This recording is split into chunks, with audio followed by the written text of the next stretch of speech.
日本核污水排海至今有2个受害的国家出现了，可能很多朋友都没发现，但是发现之后呢，知道真相之后一定会拍手叫好。我现在是在江边核污水排海之后不知道对这个江水有没有影响？当然可能没有影响，因为长江它的水流是这样的，从小河到小溪，小溪再汇入到大河、大湖，再到长江，长江再汇入大海。因为日本排放核污水它不是往江里面排的，而是往那个海里面排的，所以这个水它也不会倒流。你知道吗？现在有2个国家受害的国家出现了，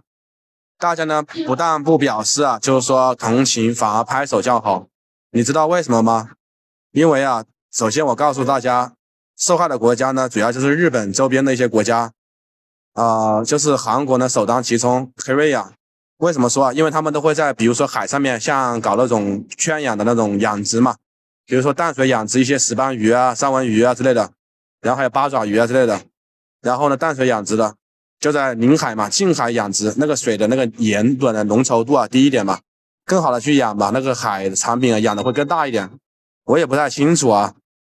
反正就是韩国那边嘛，比如说比如圈养起来嘛，那个鱼石斑鱼死了好多万条呢，最后呢就导致这个鱼死了之后很多一些人呢就那当地的居民呢受到了一些影响嘛，那些渔民然后呢为什么我们要反而表示那个不同情，反而拍手叫好？韩国之前做过哪些事情你们都知道，比如说就是说在增强我们的非物质文化遗产申遗，就是比如说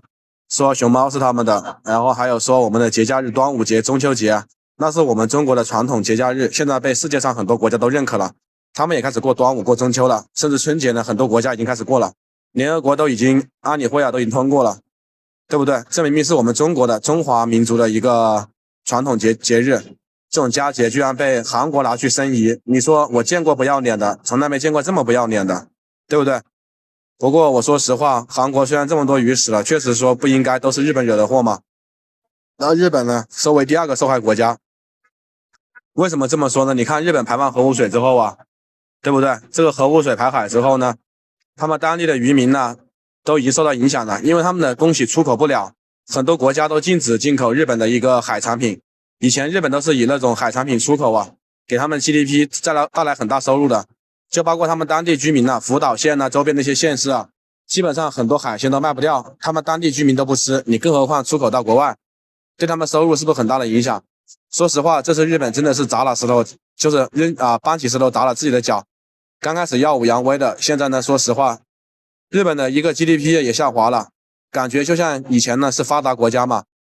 虽然说日本呢是一个老牌发达国家，各种国民经济已经非常好，但是从1997年那个时候就已经非常牛了，到现在2003年去年呢都是一样的，就增加了多少亿之前就有3万亿美元，现在呢也就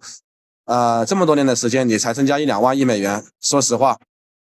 真的是日本呢，我也不知道是在走下坡路还是什么，反正就是他们呢也错失了好多机会。半导体呢，他们以前是最牛的，汽车制造比如说手机屏幕半导体这一块的，以前呢可以说是非常牛。现在在国际舞台上面的地位也慢慢的就是说淡化了，很多人呢对日本的一些产品也不感冒了，因为毕竟是咱们很多一些国货它都已经起来了嘛。对于这种现象你们怎么看？这2个受害的国家你们表示赞同呢还是表示理解呢？大家有什么想说的欢迎在评论区留言。这期视频呢就到此结束，咱们下期视频不见不散，记得点个关注点个赞，拜拜。